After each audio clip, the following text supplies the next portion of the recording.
Something I used to really struggle with in my walk with the Lord is being disappointed by God. I would be disappointed whenever He wouldn't answer my prayers the way I wanted Him to. Because in my mind, I had already decided what I thought would be the best option, what I thought would be good. So whenever He wouldn't allow me to walk through the door that I wanted to walk through, or He wouldn't allow me to enter into the season I wanted to enter into, I would be really sad and heartbroken and disappointed. And I started to wonder if He even heard me, because it just seemed like He wasn't moving the way I wanted Him to. And because I would pray this prayer of like, God, give me those friends, give me this opportunity, give me this relationship, and He would say no, in my mind, it was just because He didn't really care enough to answer. And I've started seeing disappointment in such a more beautiful way. I think of God being so close to me that He hears my request and He makes a decision of whether or not He says yes or no to that thing. Like, He knows how much I want that thing. And He's a good God who doesn't want to disappoint His children. But because He's a good God,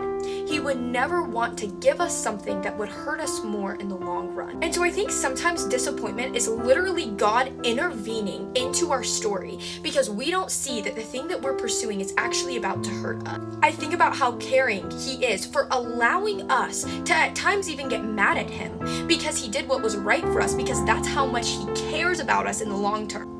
Almost like He's willing to say, yeah, I can take the blame. You can be mad that I didn't let this work out, but it's because it's for your good. It's because I see what's later down the road. I think when we surrender decisions to the Lord, He looks at it and He goes, I can either allow them to have the pain of the disappointment, or I can allow them to go through with this thing and have the pain of actually having to live with the wrong thing in their life. You don't know the good God has for you.